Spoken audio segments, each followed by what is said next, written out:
Now, next week, it will be 1 month since Malcolm Turnbull ascended to the big chair in Canberra, the Prime Ministership. And Terry Barnes is a former advisor to Tony Abbott when he was the Health Minister. He's written a really interesting piece in The Spectator Australia, which is coming out this coming week. And he makes the point that it's not the first time in a democracy where people have gotten rid of a leader who might still have won an election or two, and he believes that Tony Abbott probably would have won the next election, and Malcolm Turnbull needs to be very, very careful that he doesn't alienate the right wing of the party, which still dominates proceedings in the Liberal Party. And Terry joins me now. G'day, Terry. G'day, Adam. Yeah, how you going? Oh, not too bad. Yourself? Good. Excellent piece today.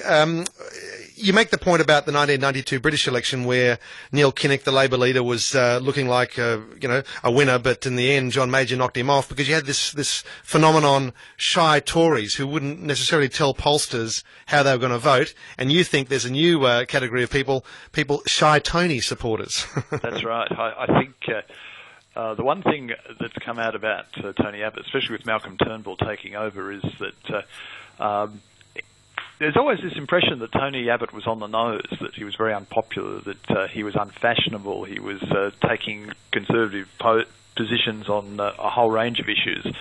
And it struck me that it's very similar to what happened in the UK in 1992, and actually happened with David Cameron, if you might remember, back in May. That's true. When the polls completely understated how the Conservatives would go.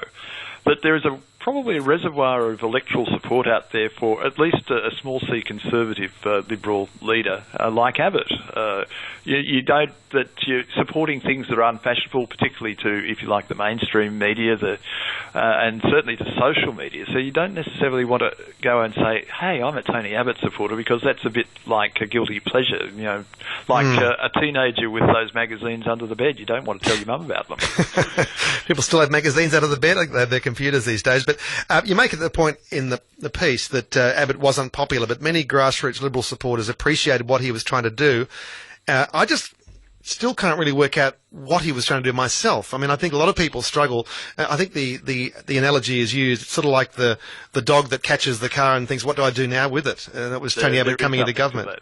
There is something to that, but I think the basic messages that he was putting out, particularly in terms of stopping the boats and getting the budget back on track, and certainly building infrastructure, were things that most people agreed with. And he was fairly conservative and hardline, particularly on national security issues. And I think after what's been happening in Sydney and other places recently, that's very topical, and Malcolm Turnbull has clearly taken a different approach on those sorts of things, and even the way he looks at threats like ISIS in the Middle East. So, but the thing is, he was taking positions that were not necessarily popular with, if you like, the inner-city basket weavers, as they're commonly called. But the lovies, as you've called them in the piece. The lovies, yes. I love the lovies. But out in suburbia, out in the places like Mandurah with Canning a few weeks ago, these things didn't necessarily resonate so strongly. It was basically, and Canning was a good one because private Liberal polling was actually saying what the final result more or less was before the leadership change, which says to me that it didn't have a big impact at all, and that Abbott wasn't as much on the nose with, if you like, mainstream suburban electorates as we were made out to believe. Well, it's kind of hard to extrapolate, isn't it? Because, it is one electorate. It's Don Randall, the late member, was a very popular member. He got around and it made a terrific impact. They had a pretty strong candidate to take over in Andrew Hastie, former SAS captain, all this kind of stuff. So I wonder how much you can draw from that. But I just wonder how long Tony Abbott could have hung on with such low popularity ratings. I take your point, but the backbench just got so nervous. Well, I think that's true, and frankly, I think after Canning, 6% swing is still a 6% swing. That things would have had to have been done. I believe that heads would have had to have rolled, and possibly including Peter Credlin's head in his office.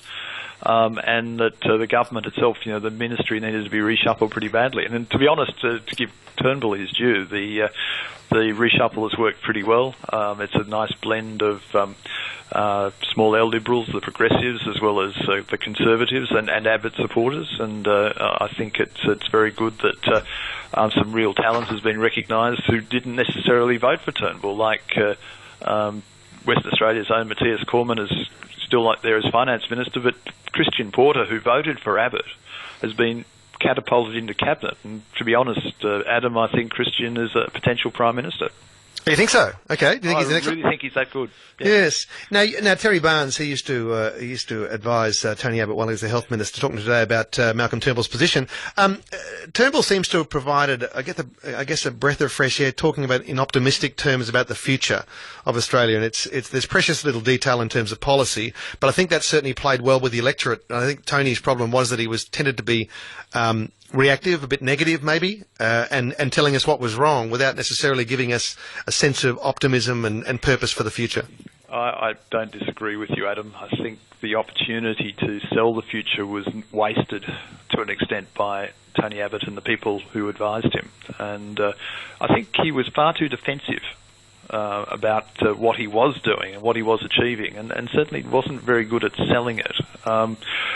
People say that he's a difficult proposition to sell, but I disagree. I think when he gets into political salesmanship mode, but also into policy thinking mode, he's one of the best people I've ever worked with. And one of the tragedies of his leadership, I think, is that in many ways his light was hidden under a bushel, and that bushel was controlled by his chief of staff. And while I'm not blaming her for bringing him down, he chose to delegate authority to her. Yeah. That gatekeeper role was so extreme that it stopped him, it stifled him from actually performing and being the person that he was capable of being. And also, when he chose to communicate freely, he tended to do it with sort of, for want of a better expression, right-wing fellow travellers, your Andrew Bolts, Alan Joneses, Miranda Devines and things. And you wonder how well served he was by them, because they seem to be pushing very strong ideological positions that I think alienated a lot of people in their thoughts about Tony Abbott. Well, that's true. I mean, you could look at it another way and say, well, look, if the Andrew Bolts of the world were pushing too hard and criticising him for not coming up to the mark, and people on the left were criticising him for not coming up to the mark, he might have something right because he was in the middle. But the bottom line is that you need to be able to reach out to the broad church, not just in the Liberal Party, of which he obviously was the leader, but to the community as a whole, and centre ground where politics and elections are won and lost. And Turnbull is, to his credit, and bear in mind that I'm an Abbott loyalist, so I take that into account, I actually think he's made a reasonable start. The important thing for Turnbull now is to show that his rhetoric is going to be reality, that it's more than just talk, it's going to be action, that's going to be commitment to being open, being consultative, and allowing 1,000 flowers to bloom. But again, the signs at this stage are good. Now, you are a Tony Abbott loyalist. Do you think, just in conclusion, that he could come back if Turnbull alienates the right wing of the party? Could Tony Abbott come back? Well, he said he's not going to be a spoiler or a wrecker, and I think we need to take him at his word. If I was advising Tony now, I think I would certainly suggest to him that the time may come at the next election to look for another form of public service than Parliament. But that's his call. He's earned it simply by what he has done, and the party, the Liberal Party, owes him such a great deal for actually getting them back into office after only 2 terms. You can't take that away from him, and indeed, I think he has the right to write his own ticket from here on in. And I would say it'll be the High Commissioner or the Ambassador, the High Commissioner to Britain, maybe? I think that would be a jolly good role for Tony. I mean, besides the fact that he has a great love of Britain and get to hang out with Prince Philip a bit more and things. Yeah. you had to get that one. I had to. Yeah, better go, Terry. Thanks, I appreciate that. Pleasure, that's Terry Barnes, former advisor to Tony Abbott while he was the health minister. Comment very interesting there about Abbott and Turnbull and so forth. And I think Turnbull's very well aware of that. He's very well aware that he has to not alienate the right wing of the party, because the people that voted for Abbott, there were 40 odd of them, 44 I think it was. They're still there, and they still could turn if they feel that their seats are in danger at any time. They could certainly turn back. Who knows? 92211 882 is the number to call.